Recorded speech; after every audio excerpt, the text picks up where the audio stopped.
1, 0.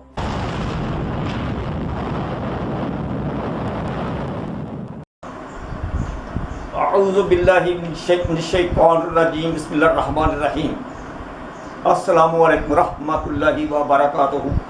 یہ بیان اور پیغام دنیا کے ان تمام لوگوں کے نام ہے جو یہ کہتے ہیں کہ جب کوئی چیز سائنس اور سائنسدانوں کے ہاتھ سے تیار ہو کر اور بن کر سامنے آتی ہے تو مذہب کے علماء، مذہب کے پیروکار اور پجاری اس شے، چیز یا ایجاد کی مخالفت شروع کر دیتے ہیں اور اس کو حرام قرار دے کر اور اس پر کفر کا فتویٰ لگا کر اس کو بین کروانے کی کوشش کرتے ہیں۔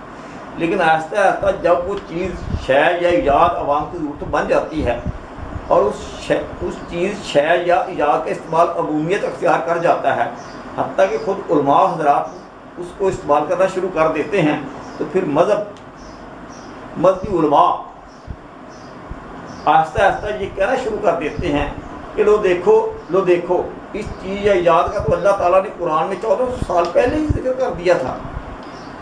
حضرات محترم، سائنس کی کسی ایجاد کردہ شے کے بارے میں مذہب اور مذہبی علماء کا نقطۂ نظر واقعتاً دقیانوسی، ظنی، قیاسی اور لاوالی ہوتا ہے۔ یقیناً مذہبی علماء اور مذہب کے پیروکار شروع سے ایسا ہی کرتے چلے آ رہے ہیں اور ایسا ہی کرتے چلے جائیں گے، لیکن دین اور دین کے پیروکاروں کا طریقہ کار قرآنی، افاقی، منطقی، سائنسی اور بابصیرت ہوتا ہے۔ اب دین کی مثال یہ ہے کہ ہم گزشتہ تقریباً 60 سالوں سے بتاتے چلے آ رہے ہیں کہ ایٹمی جہنم کی وہ جنگ جس کا ذکر قرآن الحکیم اور اس سے پہلے کی تمام الوحی کتب میں موجود ہے، ان قریب چھڑنے والی ہے۔ لیکن اب آپ مستقبل قریب میں اس ایٹمی جہنم کے عالمگیر جنگ کے چھڑنے کے سچ کو مان ہی نہیں رہے ہیں۔ لیکن جب یہ دنیا پر یہ جنگ چھٹ جائے گی تو پھر ہم پر اعتراض کیا جائے گا کہ بھائی صاحب، آپ نے ایٹمی جنگ کے چھڑنے کے بارے میں پہلے اطلاع کیوں نہیں دی تھی؟